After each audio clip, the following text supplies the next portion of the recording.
তো এতদিন ধরে আমরা জেনে এসেছি যে সমস্ত পদার্থ, কঠিন পদার্থ বিশেষ করে না অণু পরমাণু দিয়ে তৈরি হয়। তোমরা কি জানো যে কিছু কিছু পদার্থ ছাড়া অণু দিয়ে তৈরি হয় না?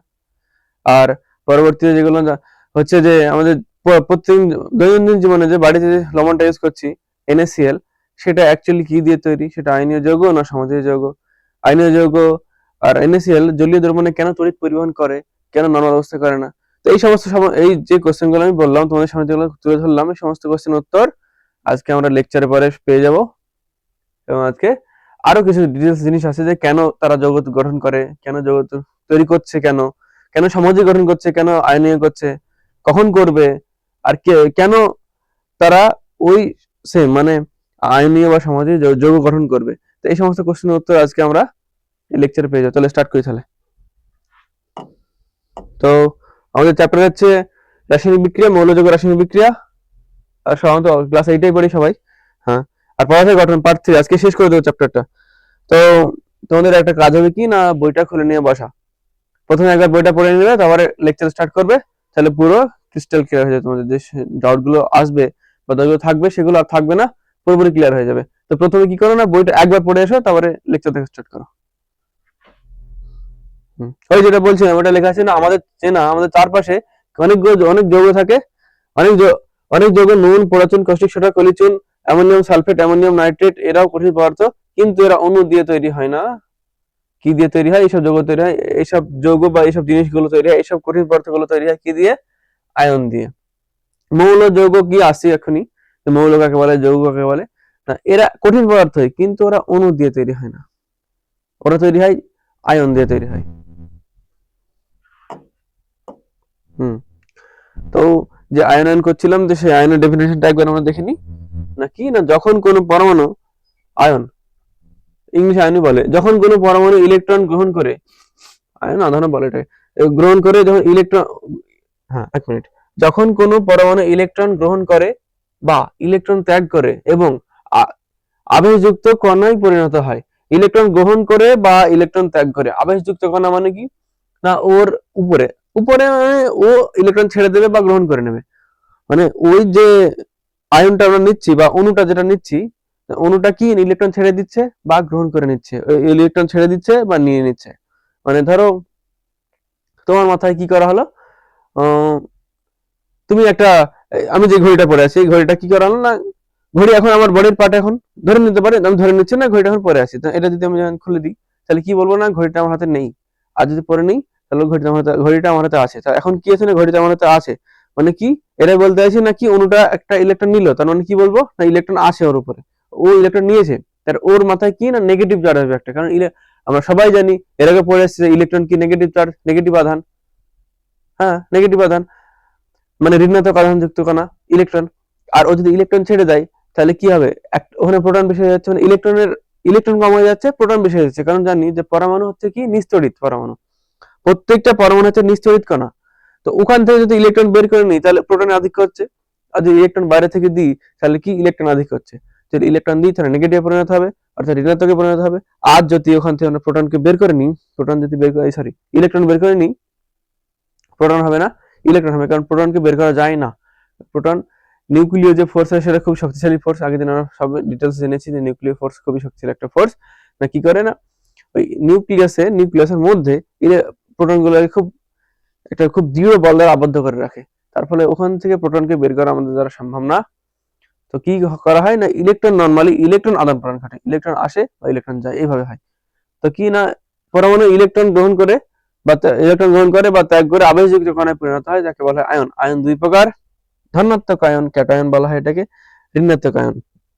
ধনাত্মক আয়ন এর আগে মনে পড়েছি যে ক্যাটায়ন কি না, একগুচ্ছ বা একটি আবেশযুক্ত পজিটিভ আধানযুক্ত কোনো কণা বা পজিটিভ আধানযুক্ত কোনো কণা গুচ্ছকে বলা হয় ক্যাটায়ন, আর নেগেটিভ আধানযুক্ত কণাকে বলা হয় কি আনায়ন। মূলক, রেডিক্যাল। মূলক হলো একটি পরমাণু বা পরমাণু গুচ্ছ যা রাসায়নিক বিক্রিয়ায় একটি একক হিসেবে আচরণ করে, সাধারণত একটি নির্দিষ্ট আধান বহন করে না। আর এগুলো একা থাকতে পারে না, সবসময় কোনো আয়ন বা পরমাণুর সঙ্গে যুক্ত হয়ে থাকে। মানে কি না, ক্যাটায়ন আর রেডিক্যাল মধ্যে পার্থক্য কি, ক্যাটায়ন এরা একসাথে মানে একা থাকতে পারে না, একটা ক্যাটায়ন একা থাকতে পারে, একটা একগুচ্ছ পজিটিভ আধানযুক্ত কণাকে বলা হয় ক্যাটায়ন, বা একটা একটা পজিটিভ আধানযুক্ত কণাকে বলা হয় কণা। মানে কণা মানে বলছি যে অণু যার পরে ইলেকট্রন আধিক্য আছে বা ইলেকট্রন কম আছে। তো পজিটিভ আধানযুক্ত মানে কি ইলেকট্রন কম আছে ওখানে। পজিটিভ আধানযুক্ত কণাকে বলা হয় ক্যাটায়ন। সেটা একা থাকতেও পারে বা 3-4 জন একসাথে থাকতে পারে বা 100 জন একসাথে থাকতে পারে। কিন্তু রেডিক্যালের একসাথে থাকতে পারে না, যে বৈশিষ্ট্য লেখা আছে না কি, এগুলো একা থাকতে পারে না সব সময় কথা লেখা, দেখো সর্বদা অলওয়েজ। অলওয়েজ কি করে না, অন্য আয়ন বা পরমাণুর সঙ্গে যুক্ত থাকে।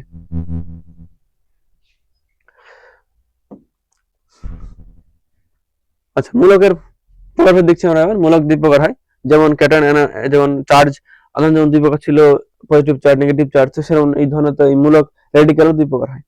কি কি না, পজিটিভ রেডিক্যাল আর ধনাত্মক রেডিক্যাল, পজিটিভ রেডিক্যাল আর নেগেটিভ রেডিক্যাল। তো এনে সোডিয়াম প্লাস। হ্যাঁ, আরেক একটা কথা বলে দিই, যে কোনো ধাতু সাধারণত পজিটিভ হয়, ইলেকট্রন ছেড়ে দিতে ভালোবাসে ওরা, ওদের ইলেকট্রন গুলো অত শক্তিশালী বল দ্বারা আবদ্ধ থাকে না।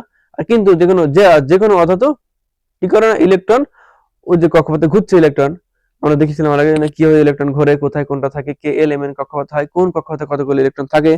আর আমরা এটা পড়েছিলাম যে পরমাণু বা পরমাণুর বাইরের কক্ষপথে একদম সবচেয়ে লাস্টের কক্ষপথে 8টার বেশি ইলেকট্রন থাকতে পারে না। ভিতরের কক্ষপথে 8টার বেশি ইলেকট্রন থাকতেই পারে, 10টা থাকতে পারে, 18টা থাকতে পারে, সেটা ডিপেন্ড করছে কোন কক্ষপথ সেটা। আর আমরা যত নিউক্লিয়াসের কাছ থেকে দূরে আসবো তত কি ইলেকট্রনের শক্তি বাড়তে থাকবে। কেন বাড়তে থাকবে, একটা ছাগলের উদাহরণ দিয়ে বুঝেছিলাম, আশা করছি আমার মনে আছে নাকি। যতটা বেরিয়ে আসবো তত ইলেকট্রন শক্তি বাড়তে থাকবে, না নিউক্লিয়াস থেকে দূরে যাবো তত ইলেকট্রন শক্তি বাড়তে থাকবে। কারণ নিউক্লিয়াস যে ফোর্স দ্বারা টানছে সেটা সবার ক্ষেত্রে সেম, একটা কনস্ট্যান্ট ফোর্স দ্বারা টানে। তো তুমি যত দূরে থাকবো চাইতে, তার মানে কি তোমার এনার্জি বেশি। তুমি যদি কারো কাছে দূরে থাকো, তোমাকে একজন কেউ টানছে, তোমরা 4-5 জন বন্ধু আছো, আর একটা শক্তিশালী লোক আছে, যে বডি বিল্ডার টাইপের লোক আছে, না তোমাদেরকে দড়ি দিয়ে টানছে, দড়ি টানাটানি খেলা আছে ধরো। তো তুমি যত দূরে যেতে পারবো ওর কাছ থেকে, তার মানে কি তোমার এনার্জি বেশি তার চাইতে। আর যারা ওই বডি বিল্ডারের কাছে থাকবে তাদের এনার্জি কম, শক্তি কম, মানে কম ফোর্স দিয়ে টানছে, কম বল দ্বারা টানছে। এটাই, তাই কি হয় না, এই নিউক্লিয়াস থেকে যত দূরে যাব তত ওই কক্ষপথের শক্তি বাড়তে থাকবে। আর সেই ক্ষেত্রে সেই সাথে সাথে কি না, ইলেকট্রন শক্তি বাড়তে থাকবে। কারণ আমরা আগে লেকচারে পড়েছি নাকি, না ইলেকট্রন গুলো কক্ষপথে থাকার জন্য ইলেকট্রন গুলোর নিজেদেরকেও একটা এনার্জি দরকার। এটা ধনী গরিব দিয়ে উদাহরণ দিয়ে বুঝিয়েছিলাম, যেটা নাকি ইলেকট্রন যতটা এনার্জি থাকবে, সেই ওই এনার্জি যে কক্ষপথের সাথে ম্যাচ হবে সেই কক্ষপথেও থাকবে। তাই যে ইলেকট্রনের এনার্জি যত বেশি সে তত বাইরের কক্ষপথে থাকবে, আর যে ইলেকট্রনের এনার্জি কম সে তত ভেতরের কক্ষপথে থাকবে, নিউক্লিয়াসের কাছাকাছি কক্ষপথে থাকবে। তো যেটা বলছিলাম যে কি না, সোডিয়াম ধাতু কি করে না, ইলেকট্রন ছেড়ে দেয়। তো ধাতুদের ইলেকট্রন গুলোর একটু বাইরের কক্ষপথে থাকতে ইলেকট্রন এনার্জি বেশি হয়, তো ওরা ইলেকট্রন ছেড়ে দিয়ে না সবসময় ক্যাটায়নে পরিণত হয়, বা পজিটিভ আধানযুক্ত কণাতে পরিণত হয়, বা মূলকে পরিণত হয়। মানে মূলক কখন বলবো বা রেডিক্যাল কখন বলবো, যখন অনেকগুলো সোডিয়াম পরমাণু একসাথে থাকবে আর এদেরকে আলাদা করা যাবে না তখন। কারণ এরা সবসময় একসাথে থাকতে পছন্দ করে, আলাদা হয় না। আর ক্যাটায়ন আয়ন কিন্তু আলাদা হতে পারে, মানে একা একা থাকতে পারে, এটা বলছি, লোনলি। পটাশিয়াম আধান, দেখো ম্যাক্সিমাম আধান এইগুলো ধাতুগুলো সাধারণত পজিটিভ তৈরি করে, আর ম্যাক্সিমাম অধাতুগুলো নেগেটিভ বা ঋণাত্মক তৈরি করে। পজিটিভ আধান কি আছে, এই মূলক কি আছে, sodium plus, potassium plus, calcium 2 plus, আর NH2 প্লাস। ক্যালসিয়াম 2 প্লাস কেন লেখা আছে না, ক্যালসিয়াম 2 প্লাস এখানে লেখা আছে, ক্যালসিয়াম আগের দিন একটা চার্ট দিয়েছিলাম আমরা নাকি, যে কার কতগুলো এই নিউক্লিয়াসে প্রোটন আছে, মানে পরমাণু ক্রমাঙ্ক কত, সেই অনুযায়ী সজ্জিত করেছিলাম।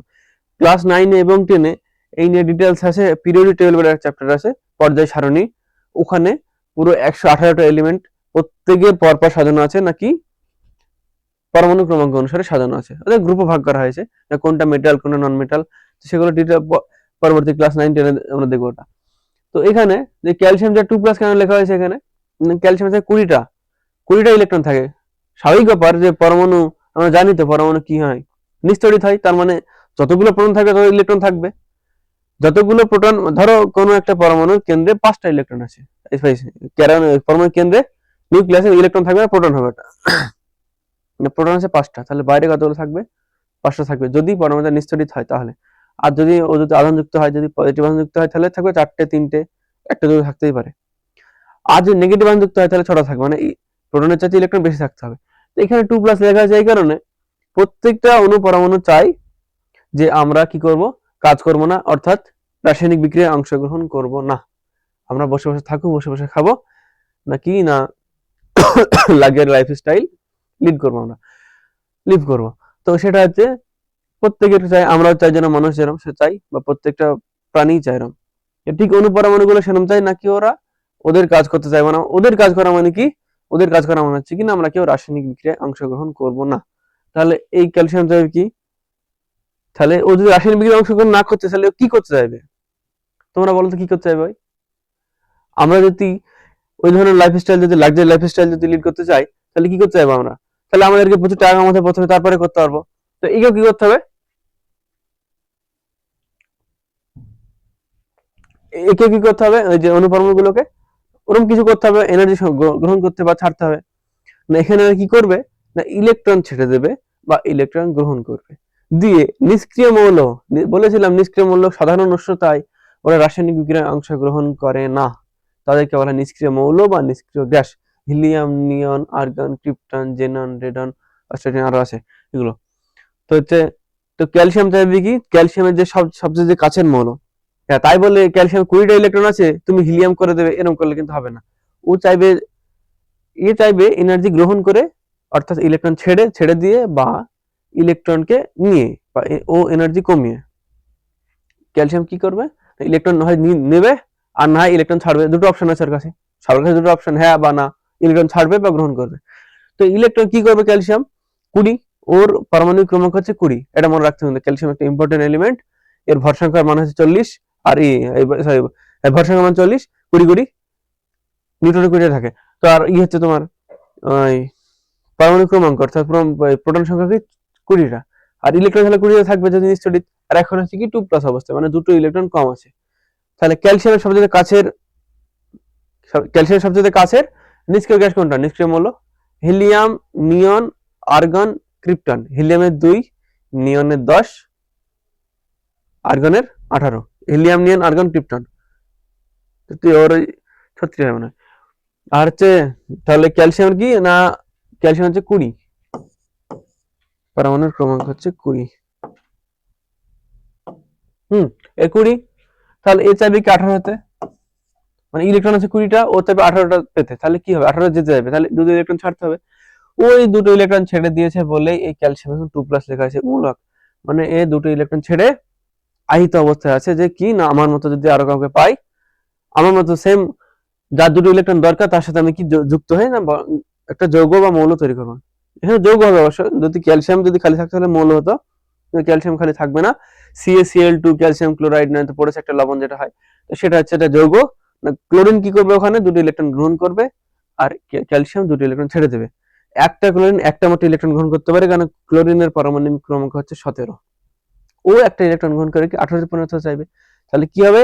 দুটো ক্লোরিন আসবে ওখানে, না দুটো ক্লোরিন এসে বলবে যে আমার ক্যালসিয়ামের কাছে এসে বলবে যে ভাই, তোমার যে দুটো ইলেকট্রন এক্সট্রা আছে আমাদেরকে একটা একটা করে দিয়ে দাও, আমরা নিষ্ক্রিয় মৌলের মতো ইলেকট্রন বিন্যাস হয়ে যাই, আর তুমিও হয়ে যাও। আর ক্যালসিয়াম কি করবে? হ্যাঁ ভাই, দিয়ে দিবে দুটো ইলেকট্রন, একটা ওকে একটা ওকে দিয়ে দিবে। ও কারণে CaCl2 বলে একটা লবণ হয়, CaCl2। দেখো ক্যালসিয়াম দুটো ইলেকট্রন একটা Cl কে দিয়েছে, এটা Cl2 মানে কি? দুটো ক্লোরিন আছে এখানে, একটা ক্যালসিয়াম, দুটো ক্লোরিন আছে এখানে। আমরা পরবর্তী চ্যাপ্টারে দেখব যে কিভাবে রাসায়নিক বিক্রিয়াকে সমতা বিধান করা হয়, মানে দুই দিকের কতগুলো এলিমেন্ট আছে সেটা সমান করা হয়। আচ্ছা, পরবর্তী চ্যাপ্টারে আসবো এটা। এটা আপাতত দেখি যে কিভাবে সংকেত লেখা হবে, একটু পরে ডিটেলস আসছে ওটা। আমাদের এটা দেখো, এখানে কি দুটো ক্লোরিন আছে, একটা ক্যালসিয়াম আছে, না কি করলো এখানে? না ক্যালসিয়াম একটা ইলেকট্রন ছেড়ে দিল, সরি দুটো ইলেকট্রন ছাড়লো, আর ক্লোরিন একটা একটা করে ইলেকট্রন, দুটো ক্লোরিন একটা একটা ইলেকট্রন এসে গ্রহণ করে নিল, দিয়ে CaCl2 তৈরি হলো। আচ্ছা, এটা হচ্ছে একটা তোমার আয়নীয় যৌগ, এটা আসছি এর পরবর্তী স্লাইডে আছে হয়তো। ঋণাত্মক মূলক যারা নেগেটিভ, উদাহরণ দেওয়া আছে কি না, ক্লোরাইড। হ্যাঁ, যেটা বলছিলাম, ক্লোরিন একটা ইলেকট্রন আছে, মানে একটা ইলেকট্রন গ্রহণ করে নিয়েছে, গ্রহণ করে ক্লোরিনের ইলেকট্রন বিন্যাস হচ্ছে 17, 2, 8, 7, 2 একদম ভিতরে কে এল কক্ষে হচ্ছে 8টা, আর কে এল এম কক্ষে হচ্ছে 7টা। তাহলে ওর একটা ইলেকট্রন দরকার, তাহলে 18টা হয়ে যাবে। ওই কারণে ক্লোরিন কি একটা ইলেকট্রন গ্রহণ করে মাইনাসে পরিণত হয়েছে, এটা রেডিক্যালে পরিণত হয়েছে। এসব মানে সালফেট, এটা কথা হচ্ছে সালফারে হচ্ছে সালফার 16, 4টে অক্সিজেন আছে। অক্সিজেনে তোমার আটটা করে ইলেকট্রন থাকে, আর 8টা করে প্রোটন থাকে। তো এটা একটা যৌগ গঠন করে SO2, এটা হচ্ছে সালফার টেট্রাক্সাইড, যে সালফেট, এটা অ্যাকচুয়ালি এই যে র্যাডিক্যাল, এটা সালফেট বলা হয়। তো সালফেটের কি হয় না, দুটো মাইনাস থেকে উপরে, দুটো ইলেকট্রন এক্সট্রা লাগে এর ক্ষেত্রে। তো এটাকে বলা সালফেট, এটা মনে রাখবো নাকি SO4 2 কে বলা হয় সালফেট, আর SO3 দিলে সালফাইড হয়ে যাবে। আচ্ছা নাইট্রেট, এখানে NO3, নাইট্রেট নাইট্রাইট বলে হয়, আর নাইট্রাস একটা হয়, ইন হচ্ছে নাইট্রাস, আর এটা হচ্ছে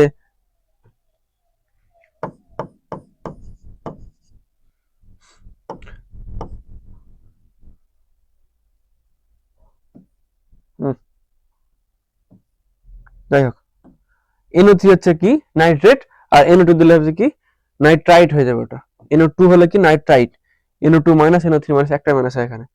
আর CO3 2 মাইনাস, এটা কার্বনেট, দুটো মাইনাস আছে এখানে। Calcium carbonate CaCO3, Ca2 plus আর CO3 2 দুটো ক্যান্সেল হয়ে গিয়ে CaCO3 হয়, ওখানে 2 বা 1 আসে না, হাইড্রোক্সাইড OH মাইনাস। রাসায়নিক বন্ধন, কেমিক্যাল বন্ড, আচ্ছা এটা আছে রাসায়নিক বন্ধন। তো রাসায়নিক বন্ধন কি, রাসায়নিক কোন মৌল, সোডিয়াম যেটা আছে, সোডিয়াম আর ক্লোরিন ধরা যুক্ত হয়ে একটা যৌগ গঠন করবে নাকি লবণ তৈরি করবে। তুমি যদি খালি সোডিয়াম দিয়ে মুখে দিয়ে টেস্ট করে দেখো, টেস্ট করতে যেও না, টেস্ট করে দেখো তাহলে কোনো হয়তো স্বাদ পাবে না বা অন্য টাইপের স্বাদ পাবে। আর ক্লোরিন কেও সেম, ক্লোরিন গ্যাসকে যদি আমরা টেস্ট করে দেখি ওই সেমই কি অন্য কোনো স্বাদ পাবো বা কোনো স্বাদ পাওয়া যাবে না। সেই ক্ষেত্রে কি, আর একইভাবে কি করো না, পরবর্তীতে তুমি কি করো না, সোডিয়াম আর ক্লোরাইডকে যুক্ত করে দাও, ওরা যে যৌগটা গ্রহণ করবে সোডিয়াম ক্লোরাইড গ্রহণ করবে। আর সোডিয়াম ক্লোরাইড আমরা সবাই জানি টেবিল সল্ট টেবিলেই থাকে, ওটার কি নোনতা খেতে, নোনতা টেস্ট, ওটার টেস্ট কি নোনতা। তার মানে কি করলো না, দুটো ভিন্ন ভিন্ন দুটো যৌগ গঠন, মৌল যুক্ত হয়ে একটা নতুন যৌগ গঠন করলো, যার রাসায়নিক ধর্ম প্লাস টেস্ট সবকিছু আলাদা। তো এই ধর্ম, এই যে যে যৌগটা গঠন করলো সেটার জন্য ওদেরকে নতুন ভাবে বন্ড ফরমেশন করতে হয়েছে, সোডিয়াম আর ক্লোরিনের মধ্যে বন্ধন গঠন করতে হয়েছে, এটা হচ্ছে রাসায়নিক বন্ধন। আর এই রাসায়নিক বন্ধনের মাধ্যমে কে সমাজে যৌগ হবে, কে আয়নীয় যৌগ হবে, সেটা গঠিত হবে। তো রাসায়নিক বন্ধন কাকে বলে, যখন দুটি বা তার বেশি হতে পারে, বা একটা হয় না, কারণ যুক্ত হচ্ছে তো এখানে, একা একা যুক্ত হতে পারবে না, যৌগ গঠন করছি যেহেতু আমরা, বা মৌল গঠন করছি, মৌল গঠন করলে একটাতে হয়ে যাবে, মানে দুটো সেম এলিমেন্ট লাগবে, তাই কি না দুটি লেখা আছে ওখানে, বা ততোধিক পরমাণু, একা একা সম্ভব না, মৌল যৌগ গঠন করা একা একা সম্ভব না, দুটো মিনিমাম দুটো লাগবেই, আর দুটো বেশি হলে হতে পারে। তাই লেখা আছে কিনা, যখন দুটি বা ততোধিক পরমাণু ইলেকট্রন গ্রহণ বা ইলেকট্রন ত্যাগের মাধ্যমে ভাগাভাগির ইলেকট্রন ত্যাগ, ভাগাভাগি লেখা আছে, ভাগাভাগি হবে কোন ক্ষেত্রে, সমযোজী যখন বন্ধন গঠন হবে, কোভালেন্ট বন্ড যখন তৈরি হবে, সমযোজী বন্ধন, তখন ভাগাভাগি হবে ইলেকট্রনের। আর যখন ত্যাগ কখন হবে, যখন আয়নীয় বন্ধন গঠিত হবে, নাকি আয়নিক বন্ড যখন তৈরি হবে তখন ইলেকট্রন ত্যাগ হবে সেখানে, নাকি না পরস্পরের সাথে যুক্ত হয় এবং যুক্ত হওয়ার সময় একটা শক্তি নির্গত হয়, বা যুক্ত হওয়ার সময় যে শক্তিটা নির্গত হয় সেই শক্তিকে বলা হয় কি না রাসায়নিক বন্ধন বলে। এটা কি না রাসায়নিক বন্ধন, এই যে শক্তিকে, যে এনার্জিটা বের হয় ওখানে, এই রাসায়নিক বন্ধন কেন গঠিত হয়, কিভাবে গঠিত হয়, কতটা কাছে এলে দুটো পরমাণু, কতটা কাছে এলে রাসায়নিক বন্ধন গঠিত হবে, কোন ক্ষেত্রে হবে না, এই ডিটেলসে আছে তোমাদের 11-এ কেমিস্ট্রি বলে একটা সাবজেক্ট হয়, রসায়ন বলে সাবজেক্ট হয়। পরবর্তীতে এই ফিজিক্যাল সায়েন্স থাকবে না, সেটা পরবর্তী ডিভাইড হয়ে যাবে, নাকি একটা ফিজিক্স হবে খালি পদার্থবিদ্যা, না ওই নিউটনের গতিসূত্র ইত্যাদি ইত্যাদি যেগুলো আছে সেগুলো থাকবে। আর কি থাকবে এক জায়গায়, খালি এই যে রাসায়নিক বন্ধন, রাসায়নিক বিক্রিয়া, এগুলো থাকবে এক জায়গায়, সেটা রসায়ন। তো যদি কেউ সায়েন্স নিয়ে পড়ো তাহলে ডিটেলস জানতে পারবে যে অ্যাকচুয়ালি কি হবে হয় রাসায়নিক বন্ধন, আর কখন রাসায়নিক বন্ধন হবে কখন হবে না, ডিটেলসে পরবর্তীতে আছে।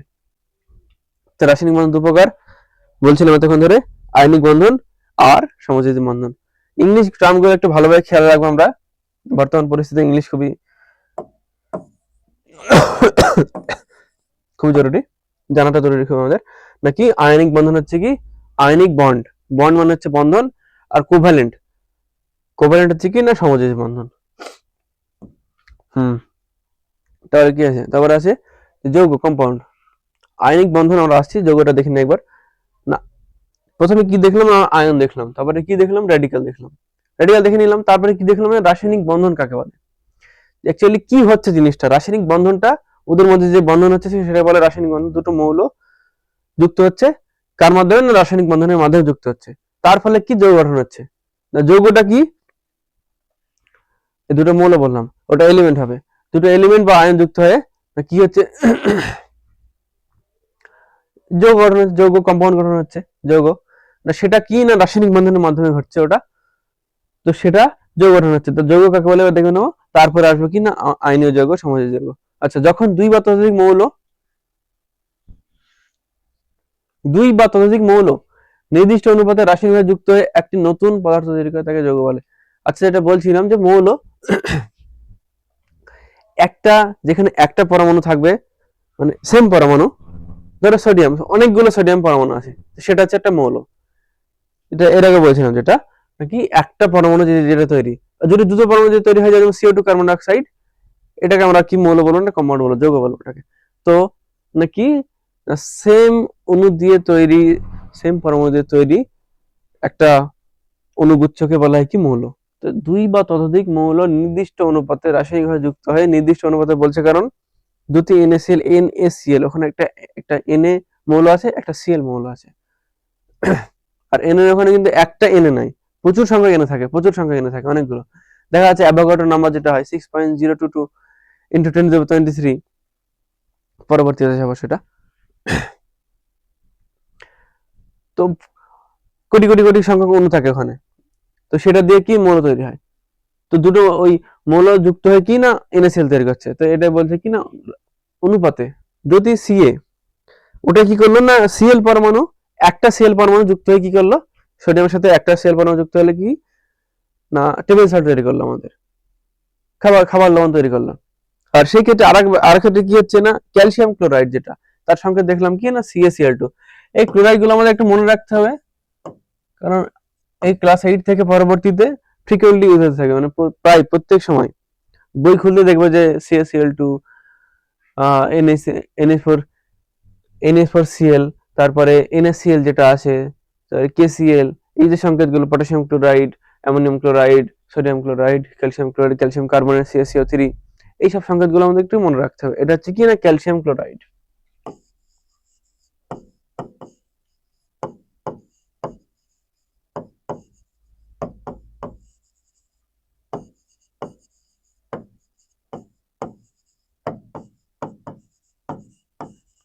Calcium chloride. আচ্ছা, আমি এভাবে লিখতে লিখতে যাবো, আর তোমাদের কি এটা মনে রাখতে হবে এই জিনিসগুলো। ক্যালসিয়াম ক্লোরাইডের সংকেত এটা যৌগ, দুই প্রকার যৌগ, আয়নীয় যৌগ আর সমযোজী যৌগ। আচ্ছা, যৌগের বৈশিষ্ট্য একবার দেখে নিই আমরা, যে এক্ষেত্রে নতুন পদার্থ তৈরি হয়। আবার সেই NaCl এর উদাহরণ দিচ্ছি আমি, NaCl।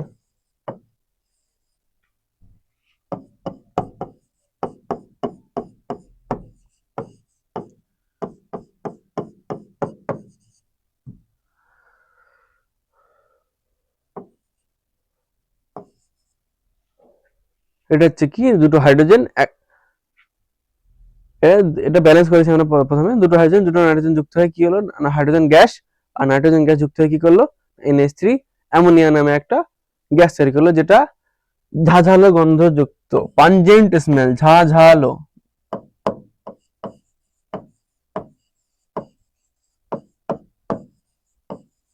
ঝাঁঝালো গন্ধ যুক্ত।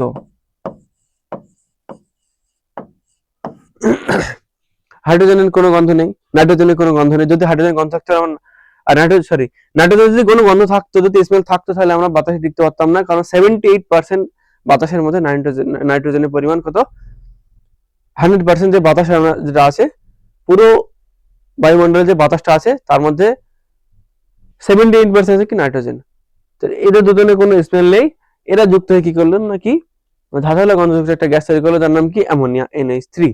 এটা ব্যালেন্সিং এর মাধ্যমে আসছে, সমতা বিধান তোমরা ক্লাস 7 এ পড়ে এসেছো। আর পরবর্তী চ্যাপ্টারে গিয়ে আমরা এটা বলবো নাকি সমতা বিধান অ্যাকচুয়ালি জিনিসটা কি, পরবর্তী চ্যাপ্টারে আমরা জানতে পারবো যে কেন 3 লিখলাম, কেন 2 লিখছি এখানে।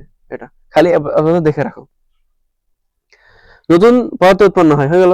আচ্ছা, গঠন ও বৈশিষ্ট্য সম্পন্ন নতুন হয়। গঠন ও বৈশিষ্ট্য, এখানে গঠন কি ছিল প্রথমে, এই যে NaCl এ দেখো খালি সোডিয়াম ছিল, অনেকগুলো সোডিয়াম পরমাণু ছিল, Cl অনেকগুলো সোডিয়াম পরমাণু ছিল। আর এখানে কি এটা যে যৌগ, এটা গঠন হলো টেবিল সল্ট,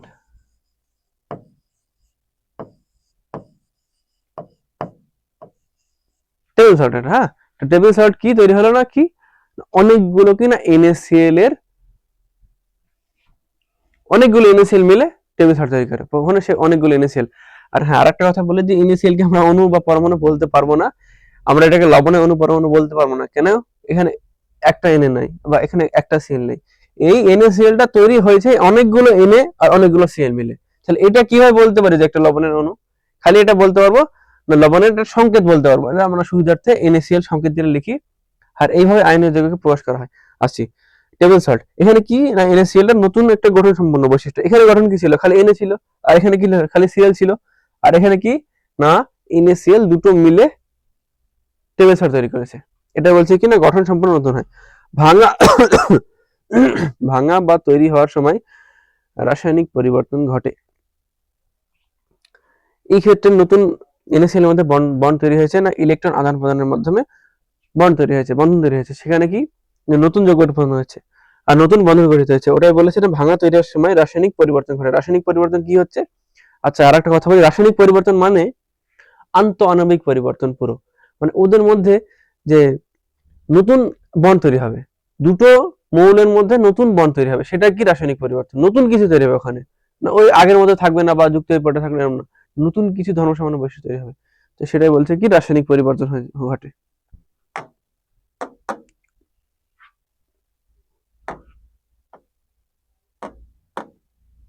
যৌগ কেন গঠিত হয়? পরমাণুগুলোর মধ্যে একটি প্রধান লক্ষ্য থাকে। আচ্ছা, যেটা এটা বলছিলাম যে সবাই চাই যে প্রত্যেকটা লোক চায় যে আমি নাকি ওই কমফোর্টেবল লাইফস্টাইল, বিন্দাস লাইফস্টাইল লিড করতে চাই, কিন্তু তার জন্য কিছু করতে হবে বা টাকা কামাতে হবে। আর অনুপরমাণু গুলো কি চায় না, এরা রাসায়নিক বিক্রিয়ায় অংশগ্রহণ করতে চায় না। এরা চাইবে কি না ইলেকট্রন গ্রহণ করে বা ত্যাগ করে কি ওই নিষ্ক্রিয় গ্যাসের মতো, নিষ্ক্রিয় মৌলের মতো স্ট্রাকচার অর্থাৎ ইলেকট্রন বিন্যাস নেওয়ার চেষ্টা করবে। স্ট্রাকচার না, ইলেকট্রন বিন্যাস করার চেষ্টা করবে, ওর বাইরের কক্ষপথে ইলেকট্রন বিন্যাস করার, সেম ইলেকট্রন বিন্যাস করার চেষ্টা করবে। তার জন্য একটা অক্টেট রুল বলে রুলস হয় নাকি বাইরের কক্ষপথে 8টা বেশি ইলেকট্রন থাকবে না। অক্টেট রুলস হয় এটা। আপাতত দেখি যে যৌগ কেন গঠিত হয় না, পরমাণুগুলোর একটি প্রধান লক্ষ্য থাকে কি না নিজেদেরকে স্থিতিশীল অর্থাৎ স্টেবল করা।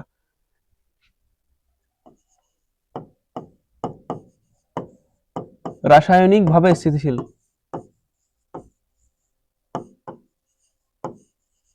মানে রাসায়নিক বিক্রিয়ায় অংশগ্রহণ করবে না, কেমিক্যালি ইনঅ্যাক্টিভ ইন নেচার, রাসায়নিকভাবে স্থিতিশীল। এর জন্য তারা কি করবে না একে অপরের সঙ্গে ইলেকট্রন গ্রহণ, ত্যাগ বা ভাগাভাগি করে রাসায়নিক বন্ধন তৈরি করে। রাসায়নিক বন্ধন সংজ্ঞা দেখে এলাম না, দুটো মৌল ইলেকট্রন গ্রহণ বা ত্যাগের মাধ্যমে রাসায়নিক বন্ধন গঠিত হয় বা শেয়ারিং এর মাধ্যমে। শেয়ারিং মানে তোমার কাছে একটা, ধরো তুমি কারোর সাথে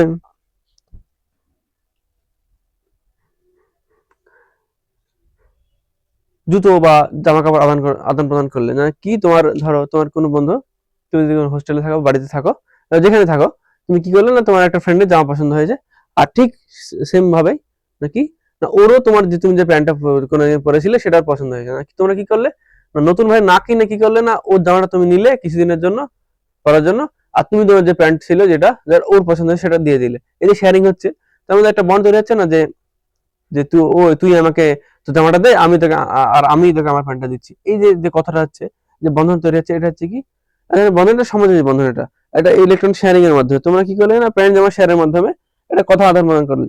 আর ওখানে কি হচ্ছে না পরমাণুর মধ্যে ওরা ইলেকট্রন শেয়ারিং এর মাধ্যমে আদান প্রদান করছে, এই বন্ধন গঠিত করছে, সেটা বলে সমাজের বন্ধন।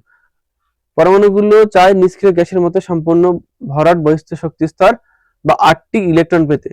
এর জন্য তারা পরমাণুর সঙ্গে যুক্ত হয় এবং যৌগ গঠন করে। যদি পরীক্ষাতে আসে যে অ্যাকচুয়ালি যৌগ কেন গঠিত হয়, তার উত্তর হচ্ছে এটা। অক্টেট রুল লেখার দরকার নেই, এটা জাস্ট বোঝানোর জন্য লিখেছি আমি। অক্টেট রুল মানে কি, অক্টেট হচ্ছে এটার ব্যাখ্যা হচ্ছে অক্টেট রুল নাকি না পরমাণুর বাইরের কক্ষে 8টি বেশি ইলেকট্রন থাকতে পারে না, এটা হচ্ছে অক্টেট রুল। তো অক্টেট রুল লেখা তোমাদের দরকার নেই, খালি এই লাইনটা লিখে দেবে তোমরা। যোজ্যতা বা ভ্যালেন্সি, আমি যে CaCl2 NaCl CaO CaCO3 কেন লিখছিলাম, তো তার কারণ হচ্ছে এটা যোজ্যতা। এই যোজ্যতার মাধ্যমে আমরা বলতে পারবো যে ওখানে CaCl2 লিখবো, CaCO3 লিখবো, CaOH whole twice, calcium hydroxide whole twice, মানে টয়েস মানে হচ্ছে অন, মানে হচ্ছে অন, টয়েস, থ্রাইস, টেট্রা যেটা হয়, টয়েস মানে 2, থ্রাইস মানে 3, অন মানে তো 1, আর টেট্রা মানে 4। তো CaCl2, সরি CaOH লেখা এখানে, হোল টয়েস। এই যে এটাকে বলা হয় কি না, CaOH whole twice, calcium hydroxide. ক্যালসিয়ামের যোজ্যতা 2, আর OH মাইনাস, OH এর উপর একটা মাইনাস থাকে ওখানে, যেটা একটা মাইনাস থাকে। তো এখানে 1 লেখাও যা, না লেখাও তাই, এটাই। আচ্ছা, যোজ্যতা কাকে বলে সেটা দেখি এবার। যোজ্যতা হলো এমন একটি, যোজ্যতা হলো কোনো একটি পরমাণুর সাথে, কোনো পরমাণুর সাথে যুক্ত হয়ে স্থিতিশীল, যোজ্যতা হলো কোনো একটি পরমাণু অন্য পরমাণুর সাথে যুক্ত হয়ে স্থিতিশীল যৌগ গঠনের জন্য যতগুলো ইলেকট্রন গ্রহণ করে বা ত্যাগ করে বা ভাগ করে, সেটাকে বলা হয় কি না, সেই সংখ্যাকে বলা হয় যোজ্যতা বলে। আচ্ছা, কোনো একটি পরমাণু মৌল বা পরমাণু যৌগ গঠনের জন্য যতগুলো ইলেকট্রন দান করে বা গ্রহণ করে বা ভাগাভাগি করে, সেই সংখ্যাকে বলা হয় কি, ওই মৌল বা ওই অণু বা পরমাণুর যোজ্যতা। অর্থাৎ সোডিয়াম কি করবে, সোডিয়ামের ইলেকট্রন সংখ্যা হচ্ছে কি 11টা ইলেকট্রন সংখ্যা, সোডিয়াম 11। তো ও চাইবে একটা ইলেকট্রন ছেড়ে দিতে, নিয়নের মতো স্ট্রাকচার পেতে, নিয়নের মতো ইলেকট্রন বিন্যাস পেতে। তো কি, আর একটা ইলেকট্রন ছেড়ে দেবে, দিয়ে নিয়নের মতো ইলেকট্রন বিন্যাস গ্রহণ করবে বা পরিণত হবে ওতে। তার জন্য একটা ইলেকট্রন ওকে ছাড়তে হবে। তাই কি লিখেছে দেখো, যত ইলেকট্রন ত্যাগ করে, এনে ওখানে ইলেকট্রন ত্যাগ করেছে, কারণ সোডিয়াম হচ্ছে একটা ধাতু, ইলেকট্রন ত্যাগই করবে, গ্রহণ করবে না। আর একটা ইলেকট্রন গ্রহণ করবে, ওখানে কি হচ্ছে না, ক্লোরিন একটা ইলেকট্রন গ্রহণ করছে, দিয়ে নিষ্ক্রিয় গ্যাসের মধ্যে পরিণত হচ্ছে, কার মতো না, আর্গনের মতো পরিণত হচ্ছে, হিলিয়াম নিয়ন আর্গন, আর্গন হচ্ছে 18। বা ভাগ করে, এই ভাগ হবে তখনই যখন সমযোজী বন্ধন হবে, তখন ভাগ হবে, সেই সংখ্যাকে বোঝায় কি যোজ্যতা। যে ইলেকট্রন, যে সংখ্যক ইলেকট্রন নিয়ে একটি পরমাণু রাসায়নিক বন্ধন গঠন করে, তাই হচ্ছে যোজ্যতা। আচ্ছা, যে সংখ্যক ইলেকট্রন নিয়ে একটি পরমাণু রাসায়নিক বন্ধন তৈরি করে, তাই হচ্ছে যোজ্যতা। ক্যালসিয়াম 2টো ইলেকট্রন নিচ্ছে, আর OH কি হচ্ছে, একটা ইলেকট্রন নিচ্ছে। সেই কারণে কি না, 2টো ইলেকট্রন নেওয়ার জন্য এই ক্যালসিয়াম নিচ্ছে না, ইলেকট্রন দিয়ে দিচ্ছে ওখানে, Ca2+। ক্যালসিয়াম 20 ছিল, 2টো ইলেকট্রন কাকে দিলে, আর OH এর ইলেকট্রন দরকার, OH মাইনাস। হ্যাঁ, তোমরা বলতে পারো যে OH মাইনাস কেন লেখা ছিল, ওটা ইলেকট্রন গ্রহণ করা অবস্থাতে লেখা ছিল, ওটা Ca2+ লেখা ছিল ওখানে নাকি। আসলে কি Ca2+ হয়, অ্যাকচুয়ালি Ca2+ হয় না, ওটা Ca হয়। Ca2+ লেখা ছিল কারণ ওটা পজিটিভ মূলক ছিল ওখানে, মানে পজিটিভ মূলক বা পজিটিভ রেডিকাল গঠন করে বলে ওটা Ca2+ লেখা ছিল ওখানে। ক্যালসিয়াম 2টো ইলেকট্রন ছাড়বে, আর OH যে আয়নটা আসছে সেটা কি করবে, একটা ইলেকট্রন গ্রহণ করবে, দিয়ে 2টো OH এসে যুক্ত হয়ে ক্যালসিয়াম হাইড্রোক্সাইড নামে একটা আয়নীয় যৌগ গঠন করে। আয়নীয় যৌগ বা আয়নিক কম্পাউন্ড, যে সমস্ত যৌগ ধনাত্মক আয়ন এবং ঋণাত্মক আয়ন দিয়ে গঠিত, তাদের আয়নীয় যৌগ বলে। এখানে লেখা আছে, এগুলো গঠিত হয় ইলেকট্রন দান বা গ্রহণের মাধ্যমে। এখানে তুমি একদম ইলেকট্রনকে দিয়ে দেবে, একটা পরমাণু আরেকটা পরমাণুকে, একটা মৌল আরেকটা মৌলকে ইলেকট্রন পুরোপুরি দিয়ে দেবে, বা ইলেকট্রন পুরোপুরি দিয়ে দেবে আর গ্রহণ করবে, দিয়ে মানে কি হবে, এখানে সোডিয়াম ইলেকট্রন দিচ্ছে আর ক্লোরিন ইলেকট্রন নিয়ে নিচ্ছে, দিয়ে একটা যৌগ গঠন করবে, সেটাকে বলে কি, আয়নীয় যৌগ। সোডিয়াম আর ক্লোরিন আছে এখানে, কি করবে, NaCl গঠিত করবে, NaCl। নাকি সোডিয়াম একটা ইলেকট্রন ছাড়বে, তার মানে কি, সোডিয়াম গিভ অন ইলেকট্রন, আর ক্লোরিন অ্যাকসেপ্ট অন ইলেকট্রন। দিয়ে যদি একটা সোডিয়াম যদি একটা ইলেকট্রন ছেড়ে, তাহলে একটা প্লাস এর উপর আসবে, যতগুলো ইলেকট্রন ও ছাড়বে ততগুলো প্লাস ওর মাথার উপর আসবে। আর ক্লোরিন কতগুলো ইলেকট্রন গ্রহণ করবে, একটা ইলেকট্রন গ্রহণ করবে। বারবার বলছি, সোডিয়ামের ক্রমাঙ্ক হচ্ছে 11 আর ক্লোরিন হচ্ছে 17। এগুলো মনে রাখতে হবে আমাদেরকে, যে কার পরমাণু ক্রমাঙ্ক কত, ক্লাস 10 অব্দি অন্তত কেউ যদি সায়েন্সে না পড়তে চাও, তাকে মনে রাখতে হবে এটা, কারণ ক্লাস 10 তো মাধ্যমিক পরীক্ষা না, তো সেখানে এগুলো লাগবে। কিন্তু ওই মাধ্যমে তোমরা এরকম ভাবতে পারো যে ওখানে গিয়ে খালি ওটাই পড়ে নেবো, যদি আমাদের বেসিক ক্লিয়ার না থাকে, বেসিক জিনিস যদি নাই জানি আমরা, তাহলে যদি ঘর তৈরি করার সময় ভিত যদি না ঠিকভাবে তৈরি করি, তাহলে 2 তলা 3 তলা কি তৈরি করবো আমরা, ভেঙে পড়ে যাবে। তো আমাদেরকে ভিত ভালোভাবে মজবুত করতে হবে, অর্থাৎ বেসিক ক্লিয়ার করে দিতে হবে, তাহলে আমরা হায়ার স্টাডি করতে পারবো, সেগুলো বুঝতে পারবো। তো এদের পারমাণবিক ক্রমাঙ্ক আমাদের মনে রাখতে হবে, এদের কত ইলেকট্রন থাকে সেটা মনে রাখতে হবে। ভর সংখ্যা মনে না রাখলে হবে, চেষ্টা করে ভর সংখ্যাটা মনে রাখার। মানে বলতে চাইছি যে নিউটন সংখ্যা না মনে রাখলে হবে, কারণ নিউটন বের করা যায়, ভর সংখ্যা মনে রাখা উচিত আমাদের। যেটা বললাম মনে রাখতে হবে না, ওরকম না।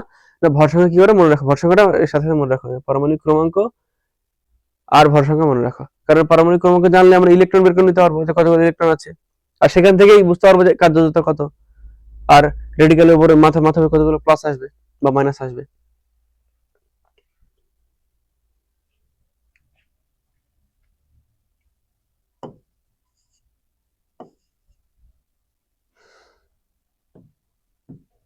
নেক্সট পেজ চলো। এই ম্যাগনেসিয়াম অক্সাইড একটা উদাহরণ দিয়েছে এখানে, যে ম্যাগনেসিয়াম অক্সাইড দুটো ইলেকট্রন দান করে কি হচ্ছে না, ম্যাগনেসিয়াম 2 প্লাসে পরিণত হচ্ছে। এখানে একটা কমা দিই।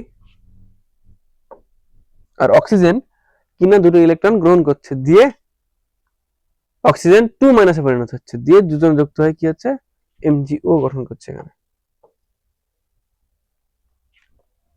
তাই তো। দুটো অক্সিজেন, এই অক্সিজেন দুটো ইলেকট্রন গ্রহণ করছে, কারণ অক্সিজেনের ইলেকট্রন বিন্যাস কত, অক্সিজেনের পারমাণবিক ক্রমাঙ্ক হয় 8, তাহলে এটা যদি নিউক্লিয়াস হয়, এটা হচ্ছে কে কক্ষ, এটা হচ্ছে এল কক্ষ, কে এল এম, এটা দুটো ইলেকট্রন থাকবে, আমরা জানি 2n স্কয়ারের সূত্র দিয়ে আমরা বের করে নিতে পারবো কি না কত ইলেকট্রন থাকবে, না দুটো ইলেকট্রন থাকবে এখানে, দুটো। বাইরে থাকে কটা, 8টা থাকবে, কিন্তু এর কি 8টা ইলেকট্রন আছে বাইরে, দুটো। অ্যাকচুয়ালি ইলেকট্রন কটা আছে এর, 8টা ইলেকট্রন আছে, দুটো এখানে দিয়ে দিলাম, তাহলে কটা থাকলো, 6টা থাকছে। তাহলে বাইরে কক্ষে 6টা ইলেকট্রন আছে, মানে কি অক্সিজেনের দুটো ইলেকট্রন দরকার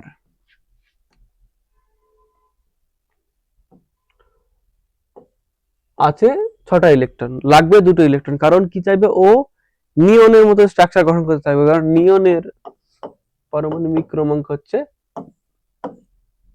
10, এটা হচ্ছে কি নিষ্ক্রিয় মৌল। অক্সিজেন চাইবে, স্বাভাবিক ব্যাপার, সবাই চাইবে নিষ্ক্রিয় মৌলের মতো ইলেকট্রন বিন্যাস পেতে, তাহলে কি ওকে আর রাসায়নিক বিক্রিয়ায় অংশগ্রহণ করতে হবে না, সবাই ওই আশাতে আছে যে সারা বসে থাকবো, এরকম ব্যাপার, কোনো কাজ করবো না, কোনো রাসায়নিক বিক্রিয়ায় অংশগ্রহণ করবো না। তো কি হচ্ছে না, 6টা ইলেকট্রন ছিল, 2টো ইলেকট্রন চাইবো। আর এই ম্যাগনেসিয়ামের কি এমজি পারমাণবিক ক্রমাঙ্ক কত হয়, এমজি 12,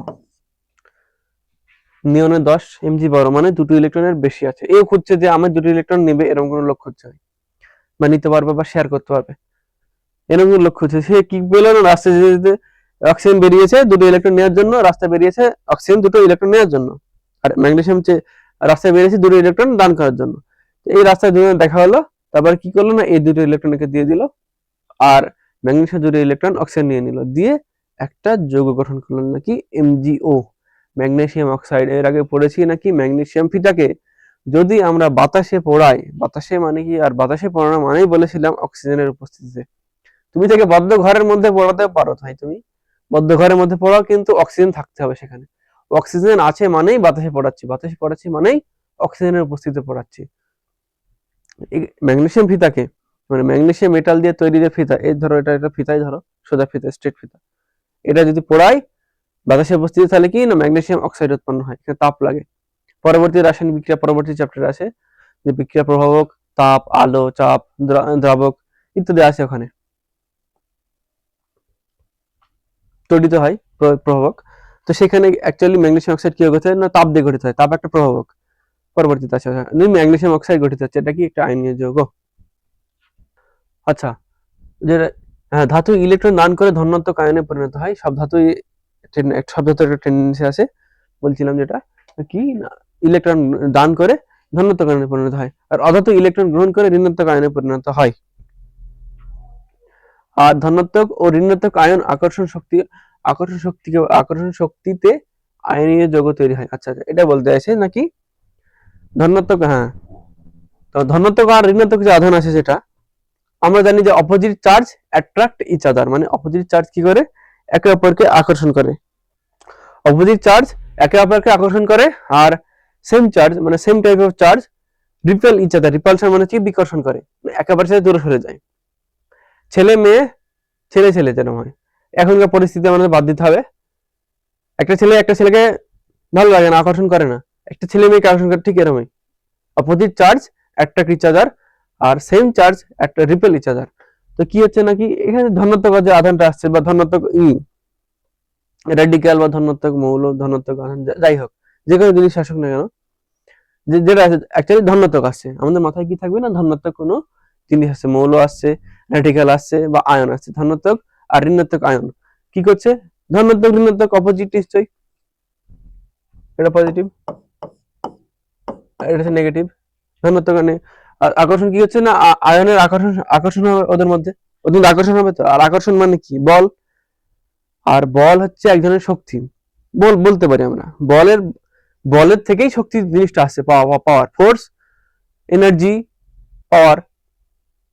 এনার্জি আসছে, পাওয়ার মানে ক্ষমতা, কাজ করার ক্ষমতাকে বা কাজ করার শক্তিকে বলা হয় ক্ষমতা। যাই হোক ওটা যাচ্ছে না ওদিকে, নাকি না ওই বল থেকেই শক্তিটা আসছে, এনার্জিটা আসছে।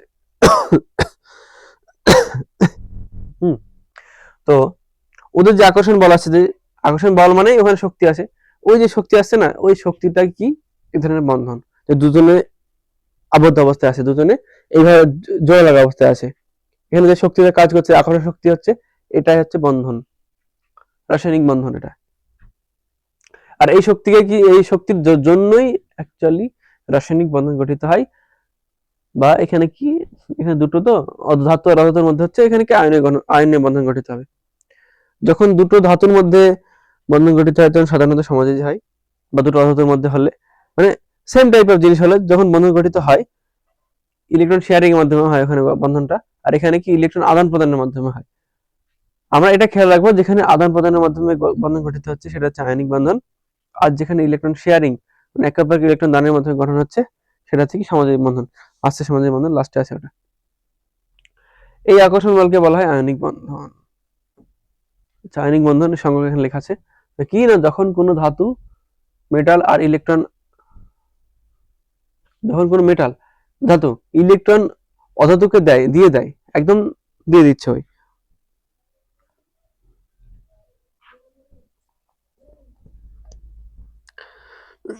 তুমি তোমার কোনো ফ্রেন্ডকে তোমার তোমার কি করলে না, ওর একটা কোনো পেন দরকার ছিল বা খাতা দরকার ছিল, সেটা কি করলে তোমার ভালো ফ্রেন্ড ছিল তাকে দিয়ে দিলে।